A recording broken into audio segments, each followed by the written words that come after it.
hingga kita tidak mensyukuri nikmat Allah Subhanahu wa taala. Nah, banyak di antara orang yang berhutang itu bukan karena nggak ada duit. Ada duit dia, cuma karena kurang puas. Ya, tidak qanaah. Ya, kemudian karena tidak adanya wara', ya dia dengan mudahnya ya kita katakan berkata keji, berkata dusta, khianat, ya ingkar janji dan seterusnya. Nah, demikian ya khanifiddin azanillahu wa iyyakum jami'an. Ya, mudah-mudahan Allah Subhanahu wa taala membimbing kita semua kepada kejujuran dan menjauhkan kita dari sifat-sifat dusta dan kebohongan ini. Itu saja mungkin yang bisa kita sampaikan kepada penanya tadi. Mudah-mudahan Allah Subhanahu wa taala membantu kita di dalam menghapus akhlak yang buruk ini. Ya, minta berdoa kepada Allah Subhanahu wa taala, itu adalah salah satu kuncinya ya. Minta kepada Allah yang membolak-balikkan hati agar kita memiliki keteguhan dan keistiqomahan di dalam di atas kejujuran dan dihilangkan dari kita sifat-sifat al-kadzib ataupun bohong ini. Wallahu a'lam bishawab. Syukran jazakallahu khairan atas jawabannya, dan mudah-mudahan Allah memberikan kemudahan kepada Pak Ujang yang berada di Karawang. Dan selanjutnya kami beralih di pesan singkat. Ada 2 pertanyaan senada, di antaranya dari Ummu Fadil Gramipuri di Cibitung, dan penanya yang lainnya. Assalamualaikum warahmatullahi wabarakatuh. Ya Ustaz, bagaimana hukumnya orang yang berprofesi sebagai pelawak yang tentunya di situ banyak berdustanya? Apakah penghasilannya tersebut haram atau halal, Ustaz? Ya, tentunya dusta bercanda dengan dibumbui kedustaan itu adalah suatu dosa ya. Ya, suatu dosa, dan Rasulullah mengancam fawailun lahu summa wailun lahu. Celaka atasnya dan celaka atasnya. Dan itu juga termasuk salah satu di antara dosa besar ya. Dosa besar. Bahkan banyak kita lihat para pelawak ini ya, tanpa terasa dengan kebohongan-kebohongannya ataupun dengan canda-canda dan lawakan-lawakannya itu justru terjerumus kepada dosa yang yang lebih besar lagi. Ya, seperti misalnya mengolok-olok ayat-ayat Allah Subhanahu wa taala. Ya, mengolok-olok syiar-syiar Islam, mengolok-olok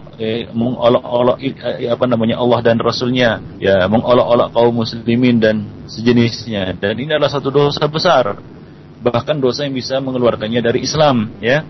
Seperti kejadian ya, kita katakan beberapa tahun yang lalu memelintir ayat-ayat Allah ya diartikan seenak perutnya ya, bahkan ya, kita katakan ya, cenderung mengarah kepada mengolok-olok ayat-ayat Allah, dan ini termasuk perkara yang bisa mengeluarkannya dari Islam. Dan ini tentunya ya jelas merupakan satu dosa besar. Maka Nabi mengatakan tadi wailun lahu tsumma wailun lahu, celaka atasnya dan kemudian celaka atasnya. Ya, artinya apa? Ini merupakan suatu perkara yang besar ya, tidak boleh dipandang remeh. Maka tadi kita katakan bahwa Nabi dalam bercanda juga beliau mengatakan wala aqulu illa haqqan. Ya, sesungguhnya aku tidak berkata walaupun di dalam bercanda itu kecuali yang benar, yang jujur, yang benar. Nah, demikian ikhwan fillah.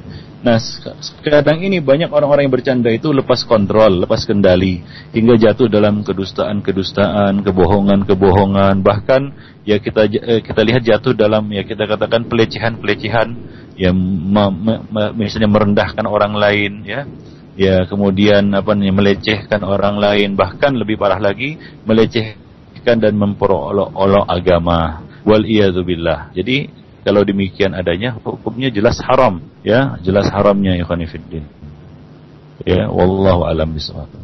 Ya, dan ada pertanyaan tambahan Ustaz, bagaimana dengan orang yang menontonnya Ustaz dan mendengarkannya? Apakah terkena hukum dosa? Ya, tentunya satu yaitu adalah perbuatan yang sia-sia. Yang kedua, ya dia bisa ya jatuh juga di dalam dosa itu, bersyarikat di dalam dosa itu ya. Ya, karena dia mendengar ayat-ayat Allah diperolok-olok. Dia tidak boleh duduk hingga mereka merubah pembicaraannya. Nah, demikian ada ayat yang melarang kita untuk duduk dan berkumpul bersama orang-orang yang mengolok-olok ayat-ayat Allah Subhanahu wa taala ya, dan duduk di majelis dusta yang dibicarakan di situ kedustaan. Jadi kita harus meninggalkan majelis-majelis seperti itu. Wallahu a'lam bishawab. Agar kita tidak terkena juga dosanya dan kita katakan laknatnya, kan begitu ya. Nah, wallahu alam. Ya, nah, jazakallahu khairan atas jawaban Ustaz. Dan selanjutnya ada pertanyaan dari hamba Allah yang berada di Bekasi. Ya Ustaz, bagaimana jika seseorang yang pertama masuk kerja itu dengan membohongi data-data yang berada di dalamnya? Apakah upah yang diterima selama dia bekerja di tempat tersebut itu haram? Dan jika iya, bagaimana cara bertobatnya Ustaz? Ya, tentunya dia pertama harus bertobat kepada Allah Subhanahu wa taala. Ya, itu pertama, itu dosa kepada Allah Subhanahu wa taala. Ya, dia telah berkata bohong. Kemudian jika ia berkata bohong itu membohongi orang lain, maka dia juga harus minta maaf kepada orang lain, orang yang dibohonginya. Ya. Jadi syarat taubatnya bertambah. Bukan hanya syarat taubat yang 3 itu dosa yang berkaitan antara seorang hamba dengan Allah. Yang pertama, dia menyesali perbuatannya. Yang kedua, dia tidak melakukan perbuatan itu lagi, artinya melepaskan diri ya dari dosa itu, ya, meninggalkan dosa itu dengan segera. Kemudian yang ketiga, dia berazam untuk tidak melakukannya di kemudian hari. Tapi jika dosa ini berkaitan dengan orang lain, dia bohongi orang lain, dia palsukan data, maka ini harus dia bertaubat dengan minta halal kepada yang bersangkutan. Apalagi dengan bohongnya itu dia merampas hak orang lain. Ada hak orang lain yang dirampasnya di situ dengan kebohongannya, maka dia harus minta halal kepada yang bersangkutan. Ya, nah demikian. Dia harus terima resiko itu. Jika tidak, dia belum terhitung menunaikan syarat-syarat taubat. Wallahu a'lam bishawab. Dia harus terima risikonya, walaupun risikonya ya ternyata kamu bohong, kamu dipecat, ya sudah, itu risikonya. Nah demikian. Jika dia benar-benar bertaubat kepada Allah Subhanahu wa taala. Nah, jika ya misalnya ya dia memalsukan data ya kepada pimpinan perusahaan, ya kemudian dia menyesal, dia bertaubat kepada Allah, ya dia sadar bahwa dia telah membohongi pimpinannya, maka dia minta maaf kepada yang bersangkutan. Ya, dia bertaubat kepada Allah Subhanahu wa taala, mudah-mudahan Allah mengampuni dosanya, dan dia minta halal kepada yang bersangkutan yang telah dibohonginya. Orang yang telah dibohonginya, kalau dia memaafkan, ya dia katakan silakan kerja terus di sini. Ya, silakan, saya memaafkannya ya. Teruslah, tapi kalau dia tidak ridha, maka ya ikhwan fiddin, ya keselamatan agama, ya kebersihan rezeki itu lebih baik daripada banyak tapi tidak berkah. Man taraka syai'an lillah awadahullah bima huwa khairan minhu. Barang siapa yang meninggalkan sesuatu karena Allah, maka Allah akan mengganti dengan yang lebih baik darinya. Nah demikian. Jadi ikhwan fiddin, ya sesuatu yang ditegakkan di atas kebohongan akan membawa kepada kefajiran. Ya. Nah, akan membawa kepada kefajiran. Nah, tentunya di dalam bab rezeki ini hati-hati ya, karena kita seperti yang digambarkan oleh Rasulullah, hidup pada masa la yubali fihil mar'u. Orang tidak peduli dengan cara apa dia dapat harta, abi halin ambi haram, dengan cara yang halal atau dengan cara yang haram, dengan cara tipu kanan tipu kiri, kan begitu ya, ya bohong kanan bohong kiri dan seterusnya, untuk mendapatkan sedikit harta sebenarnya, sejengkal perut ini. Ya, dia berbohong hingga kebohongannya itu ya tersebar kemana-mana. Wallahu a'lam bishawab. Nah, syukran jazakallahu khairan atas jawabannya. Dan selanjutnya kami beralih kembali di line telepon di 0218236543 bagi Anda yang ingin bertanya langsung ya. Halo. Assalamualaikum. Waalaikumsalam warahmatullahi wabarakatuh ya. Dengan siapa di mana? Dari Enjang di Bandung. Bapak Enjang di Bandung. Ya, silakan Pak Enjang. Ya, ini mau tanya Pak. Kalau berbohong untuk tidak melakukannya, pergi ke tempat dukun kayak gitu, dosa apa enggak? Maksudnya seperti apa Pak? Halo Pak. Ya. Iya, maksudnya seperti apa? Dosa gimana? Ya, seperti kalau sakit mau pergi ke tempat pengobatan yang tidak syar'i ini. Apakah dosa apa enggak berbohong kayak gitu? Iya. Assalamualaikum warahmatullahi wabarakatuh. Waalaikumsalam warahmatullahi wabarakatuh. Ya, Ustaz silahkan. Saya kurang menangkap apa pertanyaannya, tapi yang jelas mendatangi dukun itu tidak boleh. Ya, man atakahinan fasaddaqa bima yaqul, ya, faqad kafara bima unzila ala Muhammad. Barang siapa yang mendatangi dukun, ya, ataupun tukang ramal, dan sejenisnya, dan dia membenarkan apa yang dikatakan oleh dukun itu, dia membenarkannya, dia percaya, dia melakukan apa yang diminta oleh dukun itu tanda percayanya, bukan hanya angguk-angguk saja, ya, dia percaya, dia lakukan apa yang diminta oleh dukun itu, atau dia membenarkannya, maka dia telah kufur ya dengan apa-apa yang diturunkan kepada Muhammad sallallahu alaihi wasallam. Di dalam hadis yang lain, man atakahinan ya falan tuqbalahu salatun arba'ina yauman. Barang siapa yang mendatangi dukun, maka tidak diterima salatnya selama 40 hari. Ya, 40 hari, 40 malam salatnya tidak diterima, yaitu tidak ada pahala baginya, ditulis baginya selama 40 hari itu. Nah, demikian ya. Jadi ini adalah satu dosa besar juga yang sudah kita bahas pada pertemuan yang lalu ataupun pada majelis-majelis yang lalu, yaitu mendatangi dukun. Ya, hendaknya kita menjauhi dosa besar ini. Ya, karena hukumannya berat ya, di dunia maupun di akhirat. Ya, jadi Nabi mengatakan tadi ya, dia telah kufur kepada apa yang diturunkan kepada Muhammad. Ya, salatnya tidak terima selama 40 hari 40 malam. Yaitu di dunia, kita katakan kerugiannya. Ya, belum lagi ancaman dan siksa ya yang akan ditimpakan kepadanya di akhirat. Nah, demikian berkaitan dengan mendatangi dukun. Nah, kalau maksudnya ya kita diajak ke dukun lalu kita menolak dan ya berbohong, sebenarnya tidak perlu berbohong. Kalau kita tidak ingin pergi ke dukun, bilang saja saya tidak ingin datang ke dukun atau saya tidak akan datang ke dukun. Ya, tidak perlu kita membohongi atau berdusta di dalam bab ini ya. Nah, demikian. Tapi kalau kita terpaksa ya dan harus menghindari ya. Nah, ini kadang-kadang kondisi yang yang harus kita hadapi ya, kita dipaksa untuk mendatanginya dan ya kita harus membohongi orang itu supaya kita terhindar dari ajakannya. Ya, mungkin itu adalah salah satu yang mungkin bisa dilakukan agar kita terhindar dari dosa yang lebih besar, yaitu dosa mendatangi dukun. Kalau itu yang ditanyakan ya, wallahu a'lam bishawab, karena saya belum tidak bisa menangkapnya dengan jelas tadi apa maksud dari pertanyaan tersebut. Wallahu a'lam bishawab. Yang intinya adalah jangan datangi dukun karena itu adalah dosa besar. Ya. Nah, sekarang jazakallahu khair atas jawabannya, dan selanjutnya masih di line telepon di 0218236543. Halo. Assalamualaikum. Waalaikumsalam warahmatullahi wabarakatuh. Dengan siapa di mana? Dengan Ahmad di Banjarnegara. Ahmad di Banjarnegara. Silakan Pak Ahmad. Ya, gini, jadi saya itu kan mempunyai motor dari hasil kredit. Nah, dan sekarang masih pembayarnya setengah lah, belum 100% kreditnya. Nah, itu motor saya itu digunakan untuk pergi ke majelis taklim. Nah, itu gimana? Apakah diterima atau gimana itu? Ya, cukup ya. Ya, Assalamualaikum. Waalaikumsalam warahmatullahi wabarakatuh. Ya, silakan. Ya, berkaitan dengan ini hukum kredit ya. Karena para ulama berbeda pendapat mengenai masalah kredit, yaitu bai'ut taqsid ini, apakah ini termasuk bai'ataini fi bai'ah yang diharamkan atau tidak. Nah, di sini ada perbedaan pendapat di kalangan ulama ya. Ada yang seperti Syalbani menggolongkan ya dua harga dalam satu transaksi ini termasuk riba yang dimaksud di dalam hadis. Naha Rasulullah an bai'ataini fi bai'ah.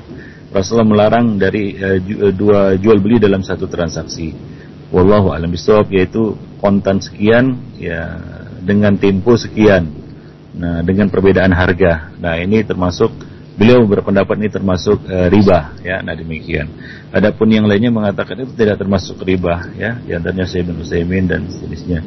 Namun praktek-praktek kredit yang ada sekarang ini tentunya ya tidak seperti yang digambarkan oleh para ulama yang membolehkannya. Nah, ini mungkin bisa ditanyakan kepada ustaz-ustaz yang lainnya berkaitan dengan perincian masalah ini. Ya, wallahu a'lam bishawab. Nah, demikian. Nah. Ya, syukur atas jawabannya, Ustaz. Dan selanjutnya kami beralih kembali di pesan singkat. Ada banyak sekali pertanyaan senada, yaitu apakah boleh berbohong demi kebaikan, Ustaz? Dan batasannya sampai mana, Ustaz?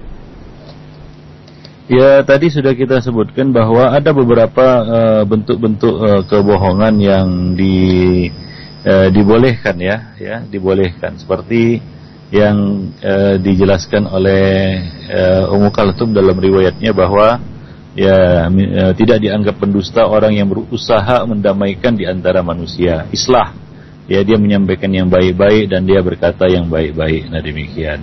Ya, itu dia salah satu bentuk yang dusta yang dibolehkan. Demikian juga ya dalam peperangan Nabi mengatakan al-harbu khud'ah. Ya, kemudian pembicaraan seorang suami kepada istrinya atau istri kepada suaminya, yakni membuat cerita yang baik untuk menjaga keharmonisan. Ya. Nah, kadang-kadang di sini kalau terlalu jujur, kalau kita jujur saja begitu ya, nah ini akan menciptakan kerenggangan dan ketidakharmonisan. Kita katakan, nah ini baju luar biasa mahal ini. Ya, walaupun harganya mungkin cuma 10.000, ya itu tapi kan nisbi bagi sebagian orang 10.000 itu mahal kan begitu ya. Jadi walaupun di sana ya bisa dikatakan bohong dia, tapi ini untuk menjaga keharmonisan dengan istrinya misalnya. Ya, seorang suami mengatakan kepada istri, wah enak sekali masakanmu, padahal ya gosong kan begitu ya. Ya, tapi itu kan nisbi ataupun relatif. Ya, boleh jadi itu memang betul-betul enak. Jadi demikian. Jadi itu adalah beberapa ya kita katakan dusta yang diperbolehkan dalam peperangan, ya, dalam mendamaikan di antara manusia, dan dalam pembicaraan seorang seorang suami kepada istrinya atau seorang istri kepada suaminya. Nah demikian ikhwan fillah, azanillahu wa iyyakum jami'an. Maka tadi kita sampaikan perkataan Al-Imam An-Nawawi ya berkaitan dengan hadis, beliau mengomentari hadis yang diriwayatkan oleh Ummu Kalthum tadi ya. Beliau mengatakan hadis ini secara jelas ya membolehkan sebagian dusta untuk maslahat. Ya, pada 3 perkara yang kita sebutkan tadi ya, atau perkara-perkara lain yang jelas maslahatnya. Nah, para ulama telah menjelaskan batasan dusta yang dibolehkan. Ya, tadi beliau mengutip perkataan Abu Hamid Al-Ghazali ya bahwa perkataan merupakan wasilah kepada maksud. Ya, perkataan itu merupakan wasilah kepada maksud. Dan semua maksud yang terpuji dapat disampaikan dengan bisa disampaikan dengan kejujuran, bisa juga disampaikan dengan kedustaan. Namun yang dusta hukumnya haram, karena tidak ada hajat dan keperluan kepadanya. Jika perkataan itu tidak mungkin disampaikan ya dengan perkataan yang jujur dan terpaksa dengan kata-kata dusta, maka dusta dalam hal ini dibolehkan. Hukumnya mubah jika yang menjadi maksud tersebut adalah perkara yang mubah, dan bisa menjadi wajib jika yang menjadi maksud tersebut adalah perkara yang wajib. Sebagai contoh, jika seorang muslim bersembunyi dari seorang penguasa yang zalim ataupun seorang orang zalim lah kita katakan ya, lalu si zalim bertanya ya tentang muslim yang bersembunyi ini, maka wajib dusta untuk merahasiakan tempat sembunyinya ya, karena si muslim ini dalam kondisi dia terzalimi jika kita kabarkan atau kita ceritakan wah dia di sini misalnya. Sementara si zalim ini akan mendolimi si muslim ini. Nah demikian itu salah satu contohnya ya. Demikian pula bila ia atau orang lain menyimpan barang titipan. Dia menyimpan barang titipan, lalu ditanya oleh seorang yang zalim yang ingin merampas barang titipan itu, maka ia wajib berdusta untuk menyembunyikannya. Nah demikian. Wallahu a'lam bishawab ya. Nah demikian. Tapi dalam hal ini ya, sebagaimana yang kita sampaikan tadi, kalau bisa dia bersiasat. Ya, seolah-olah jujur tapi sebenarnya tidak, kan begitu ya. Ini namanya siasat, menggunakan kata-kata kiasan, menggunakan kata-kata kinayah. Ya, kata-kata kiasan atau kinayah. Nah, demikian. Oleh karena itu tadi ya Umar bin Khattab mengatakan sesungguhnya kata-kata kinayah, ya, kata-kata kinayah itu kiasan itu sudah cukup bagi seorang daripada harus berdusta. Nah, itu kalau bisa. Nah, demikian. Hingga Ibnu Abbas mengatakan tidak mengembirakanku bila kata-kata kinayah atau kata-kata kiasan ini ditukar dengan unta-unta yang merah. Demikianlah, jadi kita harus bersiasat. Nah, demikian. Nah, sebagian para salaf menggunakan kata-kata kiasan untuk menyelamatkan diri mereka dari musibah atau malapetaka. Ikhwan fillah. Baik. Nah, Rasulullah SAW pernah berpapasan dengan rombongan kaum musyrikin. Saat itu beliau bersama beberapa orang sahabatnya. Orang-orang musyrik itu bertanya, berasal dari manakah kalian? Maka Nabi SAW menjawab, min ma, kami dari air. Ya. Maka mereka pun saling berpandangan dan lalu berkata, kabilah di Yaman sangat banyak sekali. Barangkali mereka ini termasuk salah satu daripadanya. Maka mereka pun pergi. Coba lihat selamat dari orang-orang musyrik ya, dengan jawaban yang ya kita katakan yang politis, yang penuh dengan siasat. Nahnu min ma, kami berasal dari ma, dari air. Ya, jadi maksud perkataan Nabi nahnu min ma, kami ini dari air adalah firman Allah Subhanahu wa taala, ya, yaitu min ma'in dafiq, ya. Khuliqa min ma'in dafiq, dia diciptakan dari air yang terpancar. Nah, ini salah satu contoh ya, Khonifuddin, ya, dan ayat-ayat ini yang menjelaskan bahwasanya kita diciptakan dari air. Nah, demikian. Jadi ini ada satu siasat, ya, kinayah, hiasan, ya, yang menyelamatkan diri dari mereka dari mara bahaya ataupun bencana, ya. Nah, demikian.